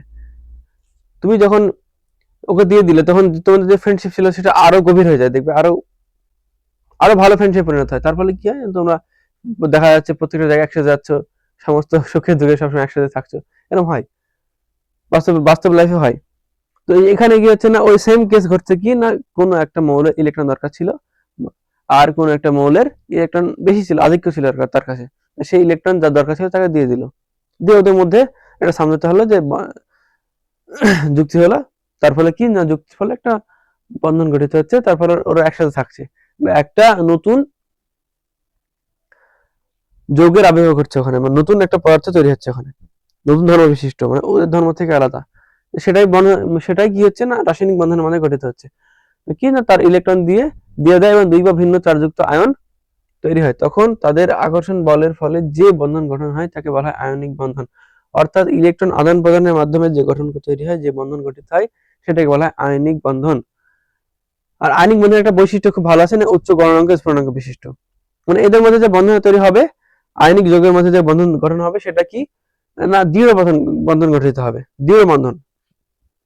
তুমি যে তোমার যে ফ্রেন্ডশিপের উদাহরণটা দিলাম, তার মধ্যে কি হচ্ছে, তুমি তাকে তোমাদের বন্ধুত্ব গাঢ় হয়ে যাওয়ার কারণে বা আরো আরো ঘনিষ্ঠ ঘনিষ্ঠ বন্ধু হওয়ার কারণে সে কি হচ্ছে না তোমাদের মধ্যে যে যে ঝামেলার যে ব্যাপারটা সেটা কম হবে, বা অন্য কেউ যদি বাইরে থেকে এসে বলে যে ওর নামে যদি তোমার কাছে যদি খারাপ কথা বলে, যে কিছু বললো, যে তার কোনো দোষ তোমার সামনে তুলে ধরলো, তাহলে কি তুমি অ্যাকচুয়ালি জানো যে ও কিরম টাইপের, মানে ও এই কাজটা করতে পারে না বা করতে পারে, এটা করতে পারে তুমি জানো। তো সে বাইরের লোক কি বললো কি সেটা তোমার যায় আসে না। তো কি না বাইরের লোকে তোমাদের যে বন্ধু ছিল সেটা বন্ধুত্বকে সম্পর্কটা ভেঙে দিতে পারে না, সহজে ভাঙতে পারে না, যদি তোমাদের বন্ধুত্ব খুব ঘনিষ্ঠ বন্ধু হয় তাহলে এটা হয় না। সেই ওটাই কি হচ্ছে না কি আয়নিক বন্ধনের ক্ষেত্রে ওই যে ঘনিষ্ঠ বন্ধুদের সম্পর্কটা সেটা এখানে দেখা যাচ্ছে, এখানে দেখা যাবে ওটা, সেটা কি না উচ্চ গণনাঙ্ক স্ফুটনাঙ্ক বিশিষ্ট, যে বাইরে থেকে যে কেউ এসে যে কোনো কথা বলে দিল, তার মানে কি হচ্ছে বাইরে থেকে একটা কোনো এনার্জি দিচ্ছে, এখানে আমরা কি এনার্জি দেবো না তাপ দেবো, এখানে না আয়নিক যে যৌগগুলো আছে আয়নীয় যৌগ তাদেরকে তাপ দেবো, তাহলে কি ওরা সহজে ভাঙবে না, যে উচ্চ গলনাঙ্ক স্ফুটনাঙ্ক বলেছে না, যে NaCl যেটা ছিল সোডিয়াম ক্লোরাইড, এ সাধারণ অবস্থায় কঠিন হয়। এর গলনাঙ্ক কত জানো? 800 ডিগ্রি সেন্টিগ্রেড। এর গলনাঙ্ক 400 ডিগ্রি সেন্টিগ্রেড। তাহলে ভাবো এদের মধ্যে যে বন্ধন গঠিত হয়েছে সেটা কত শক্তিশালী, নাকি না কঠিন থেকে তরলে পরিণত হলে আমরা সবাই জানি যে কঠিন অবস্থায় দুটো অণু, দুটো পরমাণুর মধ্যে বন্ধন সবচেয়ে শক্তিশালী হয়, তাদের আন্তঃআণবিক আকর্ষণ বল খুব বেশি হয়। তাহলে যখন NaCl কঠিন অবস্থায় থাকবে তখন নিশ্চয়ই তাদের বন্ধন, তাদের মধ্যে আকর্ষণ বল বেশি থাকবে নিশ্চয়ই। তো ওই আকর্ষণ বল ভাঙতে 800 ডিগ্রি সেন্টিগ্রেড দিলে আর কি না আকর্ষণ বল ভেঙে যাচ্ছে না পুরো, না কিছুটা কমে যাচ্ছে। আমরা জানি নাকি না তরল পদার্থের, গ্যাসীয় পদার্থের আকর্ষণ বল একদম নগণ্য হয়, তারপরে তার উপরে তাতে অনেকটা বেশি হয় কি তরলের, আর তরলের চেয়ে অনেকটা বেশি হয় কঠিনের। এই যখন কঠিন অবস্থা ছিল তার আকর্ষণ বল ছিল কিছুটা, তাপ দিয়ে কি করলাম তরলে পরিণত করে দিলাম, তাহলে কি আকর্ষণ বল কমে গেল। আকর্ষণ বল কমাতেই 800 ডিগ্রি সেন্টিগ্রেড তাপ লাগবে, এটা বলছে। তো আয়নীয় যৌগ কিভাবে গঠিত হয় আমরা সবাই দেখে নিলাম, ইলেকট্রন আদান প্রদানের মাধ্যমে গঠিত হয়। সবাই চাই না আমরা কি না ইলেকট্রন বিন্যাস কার মতো করব, হিলিয়াম নিয়ন আর্গন ক্রিপ্টন, অর্থাৎ হিলিয়াম নিয়ন আর্গন ক্রিপ্টন অর্থাৎ নিষ্ক্রিয় মৌলের মতো করব ইলেকট্রন বিন্যাস। প্রত্যেকটা যৌগ বা মৌল, প্রত্যেকটা মৌল চাই, সেই কারণে কি আয়নিক বন্ধন গঠিত হয়। আয়নিক বন্ধন গঠিত হয় ইলেকট্রন শেয়ারে, মানে কমপ্লিট ইলেকট্রন শেয়ারের মাধ্যমে।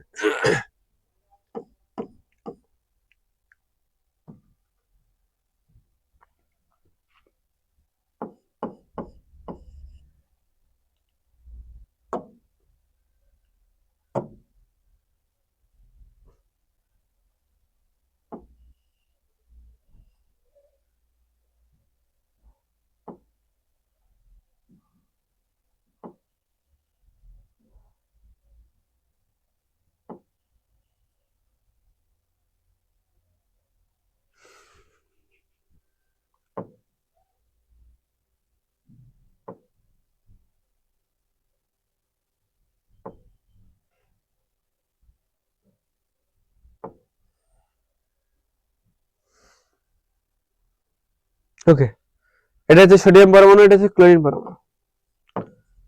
Chlorine 17, sodium 11। বাইরে কক্ষপথে থাকবে, প্রথমে থাকে দুটো,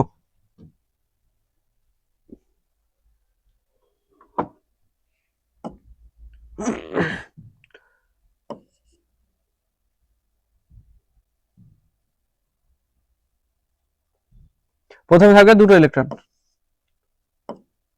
তারপরে থাকবে ওটা 8টা ইলেকট্রন, তারপরে একটা, সোডিয়াম 11টা, 2 8 10 আর 1 11। এবার chlorine 2 8 7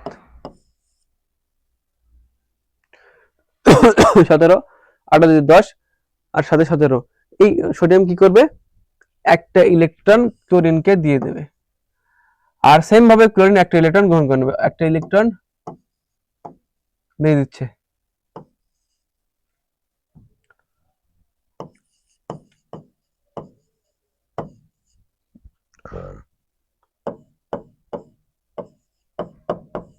Na ion DO donate a electron to chlorine। তার ফলে সোডিয়াম কি পরিণত হবে, সোডিয়াম আয়ন পরিণত হবে সোডিয়াম প্লাস এ, তোমাদের বই ছবিটা দিয়ে আছে দেখবে। আর ক্লোরিন আয়ন পরিণত হবে ক্লোরিন মাইনাস এ।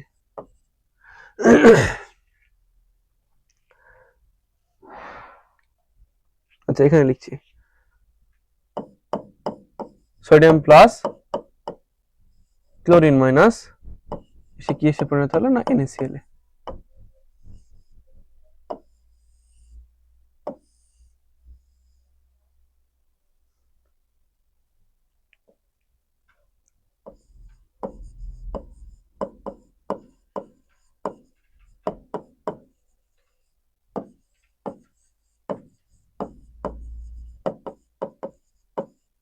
Sodium chloride. Table salt, sodium chloride Na plus আর সোডিয়াম ক্লোরিন যুক্ত হয়ে কি হলো না সোডিয়াম ক্লোরাইড টেবল সল্ট অর্থাৎ খাবার লবণে পরিণত হলো। কোনো আয়নিক যৌগের ক্ষেত্রে অণুর অস্তিত্ব নেই, তাই আমরা বলবো NaCl। অণুর অস্তিত্ব নেই কেন একটু আগে বলেছি, নাকি একটা সোডিয়ামে এই যে NaCl যেটা লিখছি না Na প্লাস Cl,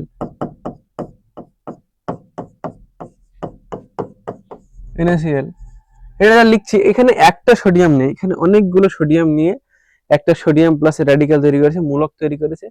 আর এখানে ক্লোরিন মাইনাসের ক্ষেত্রে ক্লোরিন মূলক তৈরি করেছে, অর্থাৎ এখানে আয়ন তৈরি করেছে এরা। এখানে একটা সোডিয়াম নেই, প্রচুর সোডিয়াম আছে, আর ওটা তৈরি হচ্ছে কি অনেকগুলো সোডিয়াম অনেকগুলো ক্লোরিন মূলক একটা কি না সোডিয়াম ক্লোরাইড তৈরি হচ্ছে। এটা বলতে পারি না যে সোডিয়াম ক্লোরাইডের অণু, এটা খাবার লবণের অণু, এটা বলতে পারি না, পরমাণু বলতে পারি না, কারণ এখানে অনেকগুলো পরমাণু আছে, অনেকগুলো সোডিয়াম অনেকগুলো ক্লোরিন মিলে কি হয়েছে না NaCl তৈরি হয়েছে। তো যদি পরীক্ষাতে আসে কেন বলতে পারি না, কারণ বলবো কি বলবো আমরা, নাকি সোডিয়াম ক্লোরাইড একটা সোডিয়াম বা একটা ক্লোরিন পরমাণু নিয়ে গঠিত না, অনেকগুলো সোডিয়াম পরমাণু অনেকগুলো ক্লোরিন পরমাণু নিয়ে গঠিত, তাই আমরা সোডিয়াম ক্লোরাইডকে খাবার লবণের অণু বলতে পারি না। আয়নিক যৌগের ক্ষেত্রে, হ্যাঁ খালি খাবার লবণের ক্ষেত্রে হবে না, যে কোনো আয়নিক যৌগ সব ক্ষেত্রে MgO যেরকম CaCl2 যেরকম প্রত্যেকের ক্ষেত্রে কি হবে না আয়নিক যৌগের ক্ষেত্রে কোনো অণুর কোনো অস্তিত্ব নেই, তাই আমরা বলবো যে NaCl CaCl, আচ্ছা CaCl2 হবে, এটা ভুল লেখা আছে, CaCl2 হবে, কারণ ক্যালসিয়ামের যত 2 হয়। এইসব যৌগের সংকেত NaCl অণু কথাটা একবারে ঠিক নয়। আচ্ছা 2, যৌগ তৈরির সময় ক্যাটায়নদের মধ্যে পজিটিভ চার্জ আয়নের মধ্যে নেগেটিভ চার্জ সমান হতে হবে, মানে যৌগের কোনো বাড়তি চার্জ থাকা চলবে না, এরকম হবে না, এটা বলতে চাইছে যে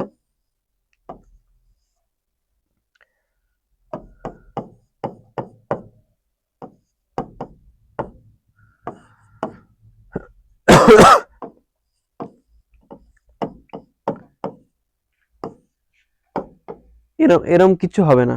CaOH একটা ক্যালসিয়াম পরমাণু এসে একটা ক্যালসিয়াম আয়ন আর ও একটা হাইড্রোক্সাইড আয়ন এসে যুক্ত হয়ে না CaOH মাইনাস থাকবে, এরকম সম্ভব না।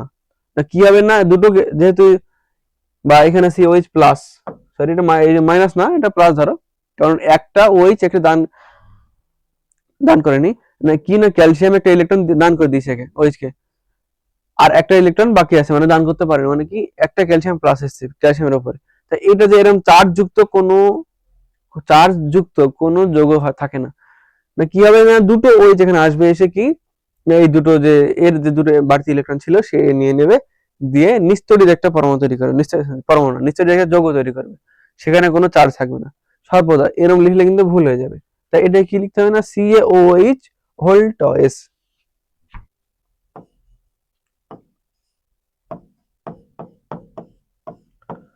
এটা কারেক্ট। আর আমরা মনে হতে পারে যে এখানে দুইটা OH এরকম লিখছে না কেন, এটা লিখছি বাট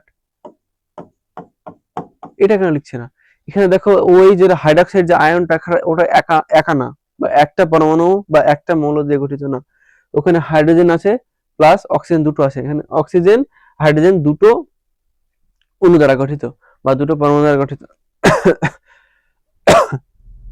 দুটো অণু দ্বারা গঠিত, তাই এখানে 2 লিখলে হাইড্রোজেন দুটো হয়ে যাচ্ছে, অক্সিজেন কিন্তু দুটো হচ্ছে না, এক্ষেত্রে পুরো আয়নটা দুটো লাগবে, মানে OH দুটো লাগবে, খালি হাইড্রোজেন দুটো লাগবে না, OH দুটো লাগবে, আর এখানে O আর H দুটো অণু মিলে এই আয়নটা গঠিত হয়েছে। তাই এখানে পুরো ব্র্যাকেটের মানে কি ব্র্যাকেট দ্বারা বোঝা যাচ্ছে যে কি না OH দুটো আছে, এখানে খালি O দুটো নেই, বা এই যে খালি H দুটো নেই বা O দুটো নেই এরকম নেই না, দুটো O আছে দুটো OH আছে, এই কারণে এটা ব্র্যাকেট দিয়ে 2 লিখছে, ভোল্টেজ বলে এটাকে। এটাও না, এটাও ভুল, কোনো চার্জ থাকবে না, কোনো এইভাবে লেখা যাবে না, এইভাবে লিখতে হবে জিনিসটাকে।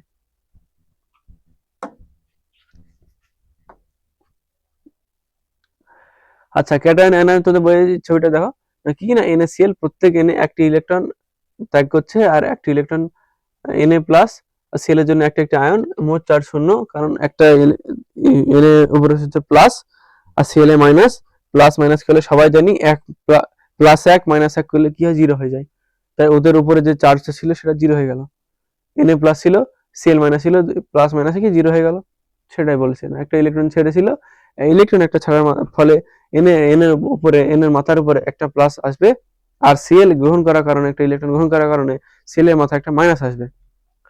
তার ফলে কি হবে, মাইনাস আর প্লাস যখন যুক্ত হবে জিরো হয়ে যাবে, যে NaCl তৈরি করবে। লিখিত সোডিয়াম ক্লোরাইড।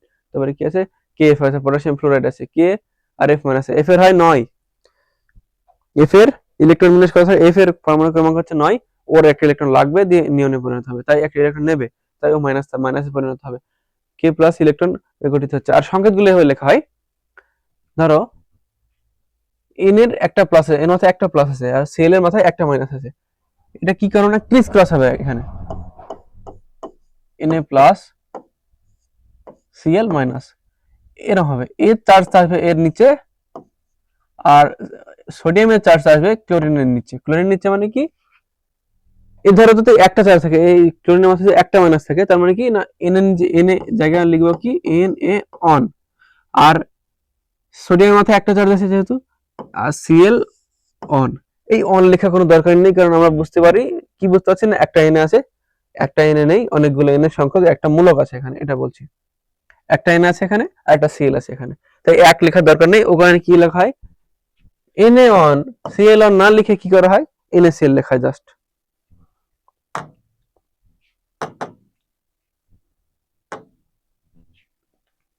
Mg পরটা এইভাবে দেখতে থাকবো যে অ্যাকচুয়ালি NaCl লিখছি, KF লিখছি, কোনো সময় ZnCl2 লিখছি, CaCl2 লিখছি কেন, এই যে Mg 2 প্লাস ছিল 12, অক্সিজেন 2 প্লাস 2 মাইনাস 8, 10 লাগবে, এরও 10 আসবে কারণে এই 2 আসবে এখানে, Mg 2 চলে আসবে অক্সিজেন নিচে, আর দুটো অক্সিজেন, আর অক্সিজেন 2 আসবে কি না Mg নিচে,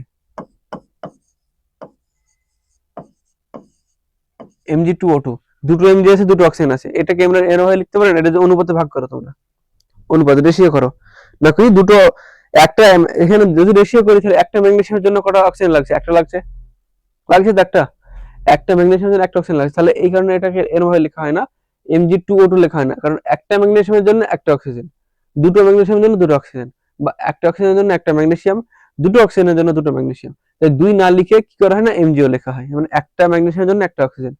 যদি দুজনের মাথার আরেকটা এভাবে জিনিস মনে রাখো, যে দুজনের মাথার চার্জ সেম হয়ে যায় তাহলে সেটাকে ক্যান্সেল হয়ে যাবে, সেটা Mg2+ এর জন্য দুটো চার্জ ক্যান্সেল, আর অক্সিজেনের দুটো চার্জ ক্যান্সেল, তাই এখানে দুই না লিখে MgO লেখা হবে জাস্ট, কারণ রেশিও বের করলে, এটা রেশিও করলে তো এক এক চলে আসছে না, Mg আর O।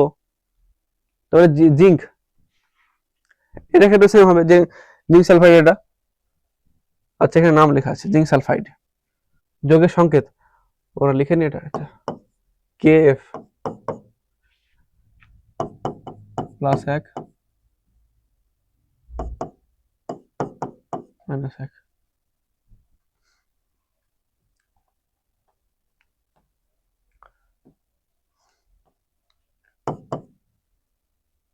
KF এটা হচ্ছে plus 2 minus 2 equal to 0 equal to 0। আচ্ছা জিঙ্ক ZnS, যে জিঙ্ক সালফাইড, আচ্ছা সেটা লেখা আছে NaO। যেটা বলছিলাম, ক্যালসিয়াম প্লাসে দুটো, ক্লোরিনের মাইনাসে একটা, তাহলে এর এক আসবে ক্যালসিয়াম নিচে, আর ক্যালসিয়াম 2 যাবে Cl2 নিচে, তাহলে কি হবে CaCl2, কারণ একটা ক্যালসিয়ামের জন্য দুটো ক্লোরাইড লাগবে, এটা অনুপাত বের করলে কি CaCl2, মানে একটা সেলের জন্য half calcium chloride, half calcium লাগবে, মানে একটা ক্যালসিয়ামকে, একটা ক্লোরিনকে ক্যালসিয়াম যদি রিঅ্যাকশন করে তাহলে হাফ ক্যালসিয়াম লাগবে, অর্ধেক ক্যালসিয়াম লাগবে, কারণ Ca দুটো চার্জ যুক্ত করে না, আর ক্লোরিন একটা চার্জ যুক্ত করে, তাই কি হবে না, ক্যালসিয়ামের 2 কে নিয়ে এসো Cl এর নিচে, আর ক্লোরিনের 1 কে নিয়ে যাও ক্যালসিয়ামের নিচে, CaCl2 করেন, ক্যালসিয়াম ক্লোরাইড CaCl2। আচ্ছা NaO2 মাইনাস, এটা কি হবে, অক্সিজেন মাথায় 2 আছে, সোডিয়াম মাথায় 1 আছে, তাহলে এই 2 টা এখানে চলে আসবে, কি Na2O তৈরি করে, প্রতি দুটি Na প্লাস অক্সিজেনের জন্য একটি করে জন্য আচ্ছা আচ্ছা একটি অক্সিজেন আয়ন, প্রত্যেক একটি একটি হুম প্রতি দুটি Na প্লাসের জন্য মানে দুটো Na প্লাস লাগবে এখানে একটা অক্সিজেনের জন্য, তাই এটা হবে কি দুটি Na প্লাস প্লাস 2 প্লাস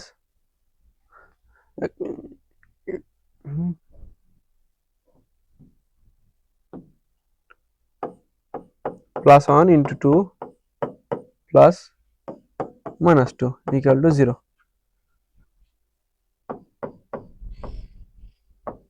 এটা 2 L3 প্রতি দুটির জন্য করা আছে, এটা প্রতি দুটি এল এর জন্য। আচ্ছা এটা খুব ভালো। এখানে কি হবে এই দুই চলে যাবে এল এর নিচে আর তিন আসবে অক্সিজেন নিচে, তাহলে তাহলে কি হবে Al2O3 aluminium oxide, aluminium fluoride AlF3 zinc oxide যেটা ন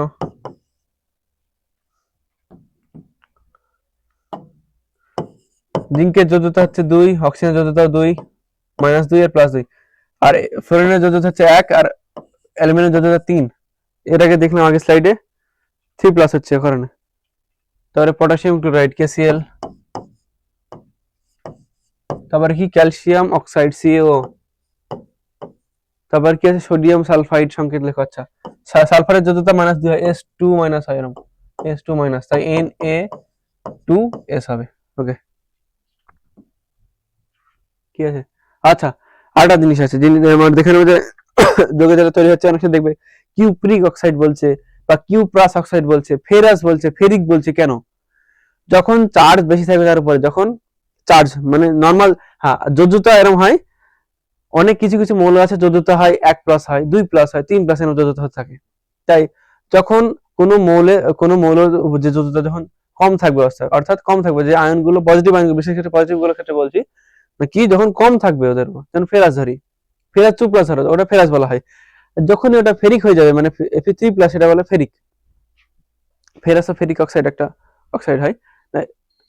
Fe তামা মার্কারি ধাতু যখন কম চার্জের জন্য আশ আসে, কম চার্জের জন্য কি আশ আছে, আশ আশ ফেরাস ফেরাস, আর বেশি চার্জের জন্য ইক আছে ফেরিক। সি হচ্ছে কিউপ্রিক, বা আর যখন কম থাকবে Cu+ যেন কিউপ্রাস, আর Cu2+ যেন কি না কিউপ্রিক। মার্কারি Hg, মার্কিউরাস আর মার্কিউরিক হয়, মার্কিউরাস আর মার্কিউরিক। এই যে এই চার্টটা দেখতে ভালো করে মনে রাখতে, এটা আমি মনে রাখতে হবে কিন্তু ইম্পর্টেন্ট চার্ট এটা। Fe2+ ফেরাস, Fe3+ ফেরিক,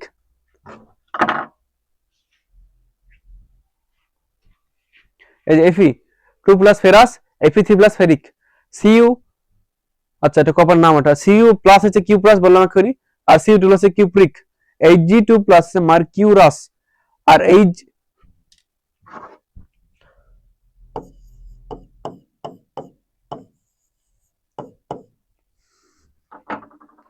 দুটো Hg আছে দেখো, এখানে 2+ আছে ঠিক আছে, কিন্তু এখানে দুটো আছে, দুটো Hg আছে, তাহলে কটা মানে একটা, এখানে দুটো Hg এর উপর দুটো প্লাস আছে, মানে কি, মানে এটাই বলতে চাইছি একটা Hg এর উপর একটা প্লাস আছে, তার মানে দুটো Hg যুক্ত আছে দুটো প্লাস হবে, ওখানে কি Hg+, এটা বলে কি মার্কিউরাস। আর Hg যখন 2+ হয়ে যাবে, যখন Hg+, এটা বলে কি মার্কিউরাস, আর Hg+ কে বলে মার্কিউরিক, স্টেনাস স্টেনিক, 2+ আর 4+।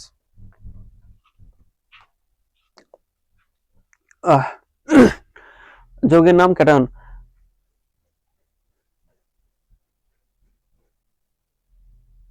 ও আচ্ছা, ওই সেম জিনিস, যৌগের নাম লিখতে হবে, ক্যাটায়নের নাম লিখতে হবে, আর কত করে ইলেকট্রন গ্রহণ করছে সেটা। আচ্ছা ফেরাস সালফেট, Fe2+ SO4 প্রত্যেক ফেরাসের জন্য, প্রত্যেক ফেরাস 2+ এর জন্য একটি করে S2+ আয়ন। আচ্ছা প্রত্যেক মানে একটি ফেরাসের জন্য একটি করে সালফেট আয়ন, দুই দুই কেটে যাবে, FeSO4 হয়ে যাবে, FeSO4। অ্যালুমিনিয়াম Al3+, আর NO3 নাইট্রেট, NO3-, তার মানে কি একটা একটা আছে এখানে, একটা মাইনাস চার্জ আছে এখানে,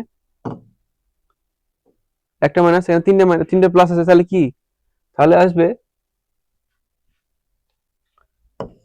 +3 প্লাস মাইনাস আছে কটা, একটা মাইনাস গুণ 3 ইকুয়াল টু 0। তার মানে কি হবে, Al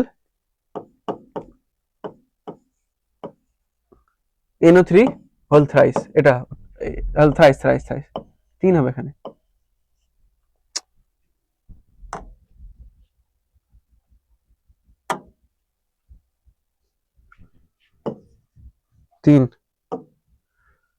তিন হবে। অ্যামোনিয়াম নাইট্রেট NH3 একটা চার্জ আছে এখানে, NO3 মাইনাস, কোনো কিছু হবে না, জাস্ট কি NH4 NO3 উত্তর হবে এখানে। আচ্ছা করা আছে এটা অ্যামোনিয়াম নাইট্রেট, এটা হ্যাঁ। ক্যালসিয়াম ফসফেট Ca2 প্লাস আছে, আর PO4 3 মাইনাস আছে, ফসফেট PO4 3 মাইনাস ফসফেট। আজ এটা যদি বেশি হয়ে যায় তাহলে ফসফাইট হবে, ওটা PO4 4 মাইনাস ফসফাইট। আচ্ছা ক্যালসিয়াম 2 প্লাস আর PO4 3 মাইনাস, আচ্ছা এটাও করা আছে এখানে। Ca3 3 এখানে 2 এখানে, Ca3 PO4 হোল টয়েস 2 আছে এখানে, ক্যালসিয়াম ফসফেট। এটা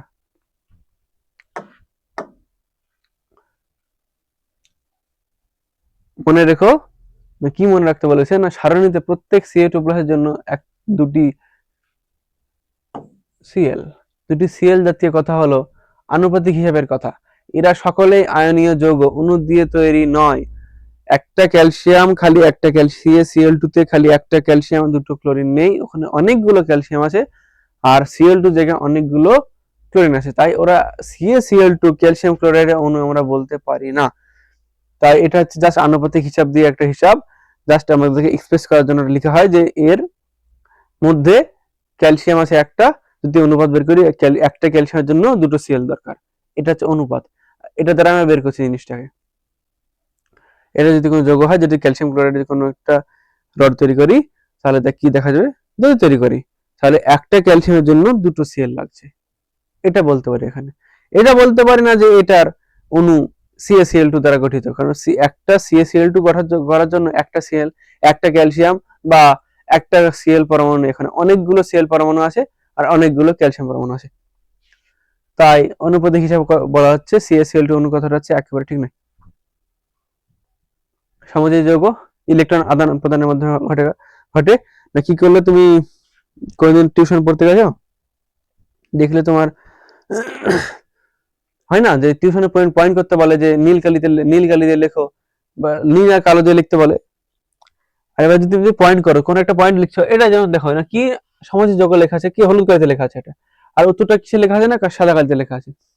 তুমি গেছো না, তুমি কি করো, আমরা সাধারণত কি করি, কালো আর নীল পেন ইউজ করি সাধারণত। তুমি গেছো, তোমার কাছে এখন নীল পেন নেই, আর তোমার একটা ফ্রেন্ডের কাছে নেই কি কালো পেন নেই, তোমার কাছে কালো পেন আছে আর ওর কাছে নীল পেন আছে। এখন তোমার ওই নোটস করার জন্য দুটোই দরকার, নীল দরকার কালো দরকার। তুমি কি করলে, ও যখন পয়েন্ট করছে তখন ও কালো কালিতে পয়েন্ট করে নিচ্ছে, না তোমার পেনটা নিয়ে নিচ্ছে, দিয়ে খালি পয়েন্টটা লিখে নিচ্ছে।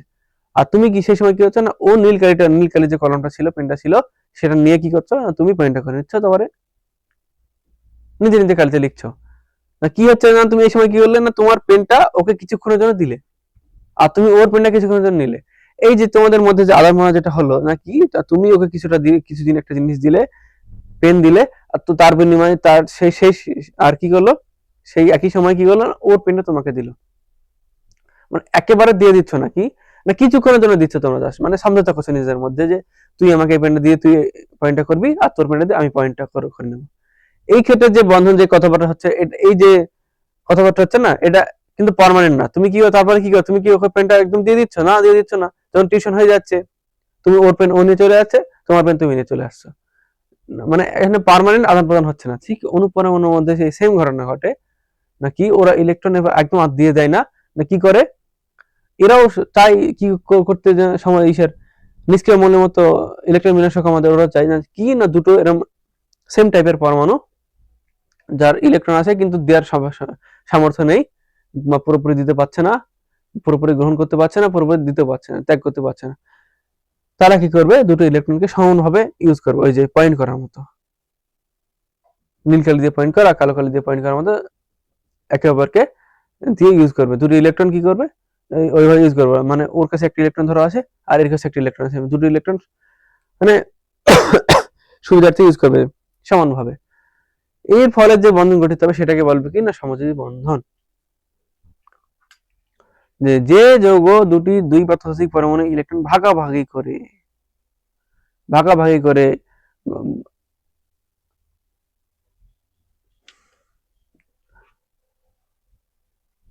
আচ্ছা, যে যৌগ দুই বা ততোধিক পরমাণু ইলেকট্রন ভাগাভাগি করে গঠন করে তাকে সমযোজী যৌগ বলে। এখানে ইলেকট্রন গ্রহণ বা বরং গ্রহণ হয় না বা বর্জন করা হয় না, এখানে শেয়ারিং হয়। বৈশিষ্ট্য: ইলেকট্রন ভাগাভাগি করে বন্ধন গঠন হয়। সাধারণভাবে ধাতু অধাতুর মধ্যে সমযোজী অধাতুর মধ্যে সমযোজী বন্ধন গঠন হয়।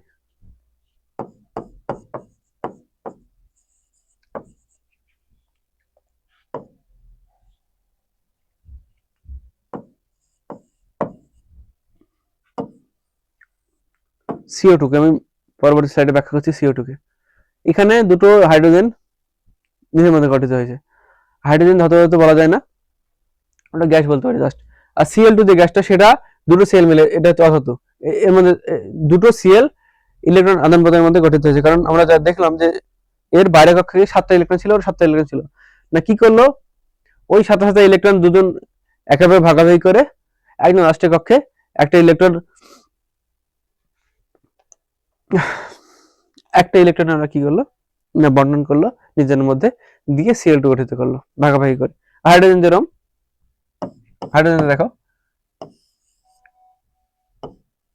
একটা ইলেকট্রন,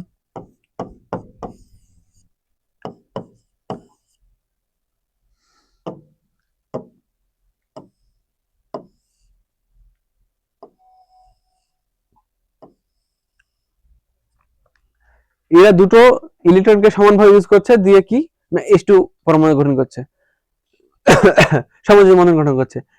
ইলেকট্রন একেবারে দিয়ে দিচ্ছে না, কিন্তু দেখো ইলেকট্রন একেবারে দিয়ে দিলে এই ইলেকট্রন শূন্য হয়ে যাবে, তাহলে H প্লাসে পরিণত হয়ে যাবে, আর H মাইনাসে পরিণত হয়ে যাবে। একবার ইলেকট্রন দিয়ে দিচ্ছে না, দুটো ইলেকট্রন দুজনে সমানভাবে ইউজ করে হিলিয়াম পরমাণুর মতো ইলেকট্রন বিন্যাস লাভ করছে।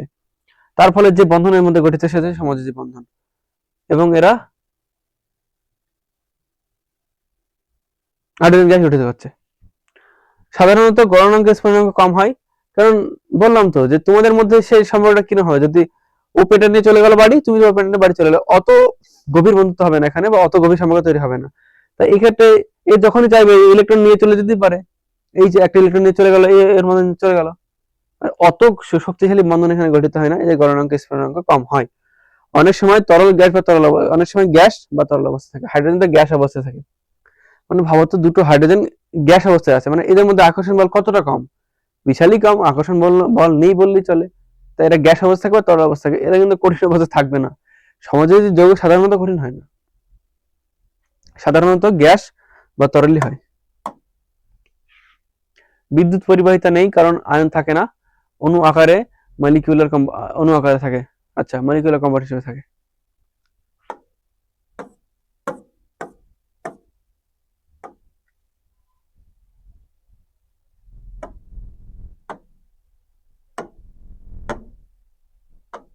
হুম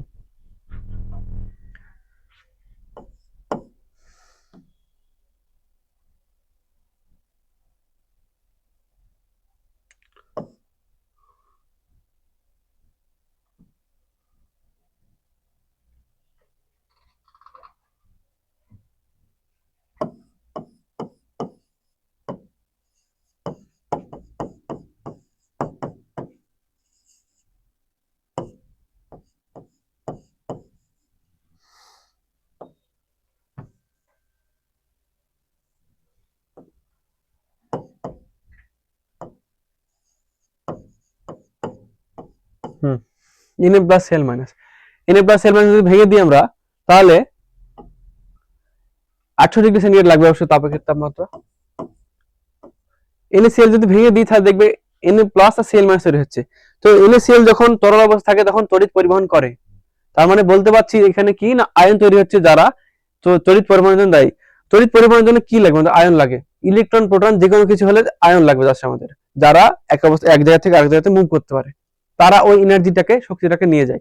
কারেন্ট একবার যে আমরা যে শক খাচ্ছি যেটা না, ওটা হচ্ছে একটা শক্তি, ওটা এনার্জি, ওটাকে নিয়ে যাওয়ার জন্য ইলেকট্রন বা প্রোটনের দরকার আমাদের, অর্থাৎ পজিটিভ বা নেগেটিভ চার্জের দরকার বা পজিটিভ বা নেগেটিভ আয়নের দরকার। তো NaCl কে ভেঙে দিলে কিন্তু সোডিয়াম প্লাস আর Cl মাইনাসে পরিণত হচ্ছে। তাই সাধারণ Cl বা সাধারণ লবণ, অর্থাৎ বাড়িতে যে লবণটা আমরা খাচ্ছি সেটার মধ্যে দিয়ে তড়িৎ পরিবহন করতে পারে না, অর্থাৎ আমাদের শক লাগবে না। সেটাকে যদি ওই সেম লবণকে যদি আমরা জলে দ্রবীভূত করে দিই, জলে দ্রবীভূত করলে কি না Na প্লাসে পরিণত হয় আর Cl মাইনাসে পরিণত হয়। ওই জলে দ্রবীভূত করলেই ওরা তড়িৎ পরিবহন করতে শুরু করে। দেখবে অনেক সময় আর্থের তারে লবণ জল দেওয়া হয়, লবণ জল এই কারণে দেওয়া হয় যাতে কি না অতিরিক্ত যে কারেন্ট ওই লবণ জলের মাধ্যমে মাটিতে চলে যায়।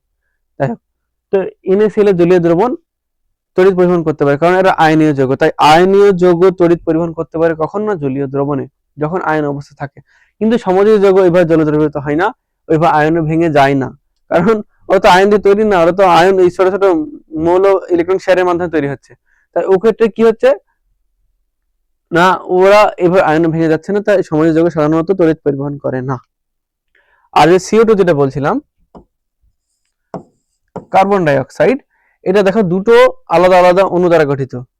অক্সিজেনের অণু আছে প্লাস কার্বনের অণু আছে। পরমাণু বলা যেতে পারে বা অণু বলতে পারে। যাই হোক, আমরা পরমাণু দিয়ে কাজ করি। চলো, যে কার্বন পরমাণু আছে, দুটো অক্সিজেন পরমাণু আছে না। এখানে কি হচ্ছে, কার্বনের যোজ্যতা কত? +4 ও -4 হবে। কার্বন 6 হয়, 2 4। এর স্বাভাবিক হিলিয়ামের ইলেকট্রন বিন্যাস পাওয়ার জন্য 4টি ইলেকট্রন দরকার বা 4টি ইলেকট্রন ছাড়তে হবে। 4টি ইলেকট্রন দরকার বা 4টি ছাড়তে হবে, তাহলে 4টে ছাড়া সম্ভব না। তাই যে সমস্ত যৌগের যোজ্যতা, যে সমস্ত মৌলের যোজ্যতা অনেক বেশি বা 3 এর বেশি বলা যেতে পারে, 3 এর বেশি 4 হয়, তারা এইভাবে 4টি ইলেকট্রন ছাড়তে পারে না, 4টে ইলেকট্রন গ্রহণ করতে পারে না। তারা সাধারণত সমযোজী গঠন করে, যেমন CO2। আর এখানে দুটো অক্সিজেন এসে কি করবে, কার্বন আছে, দুটো অক্সিজেন মাইনাস, অক্সিজেন 2 মাইনাস, দুটোকে দিয়ে দেবে, দুটো দিয়ে দেবে, দিয়ে এরকম দেখতে হয় কার্বন ডাই অক্সাইড CO2, এভাবে বন্ধন গঠিত হবে। তো আজকে লেকচার আমাদের এখানে শেষ হচ্ছে। তো বাকি আজকে চ্যাপ্টার শেষ, তোমরা একবার দেখে নেবে ভালো করে জিনিসটা। যদি না বুঝতে পারো তাহলে অবশ্যই কমেন্টে জানাবে। যদি ভিডিও ভালো লাগে থাকে তাহলে লাইক করো আর ভিডিওটাকে শেয়ার করো, যাতে তোমার আরো ফ্রেন্ড এই ভিডিওতে দেখতে পারে এবং তারাও পরীক্ষাতে ভালো রেজাল্ট করতে পারে। আর স্কুল আলা ইউটিউব চ্যানেল আমাদের এখানে প্রত্যেকটা সাবজেক্টের তোমরা ভিডিও লেকচার ডিটেলসে পেয়ে যাবে, প্রত্যেকটা টপিক এখানে ডিটেলসে বোঝানো হয়। এটা হচ্ছে আমাদের ওয়েবসাইট schoolalaa.info।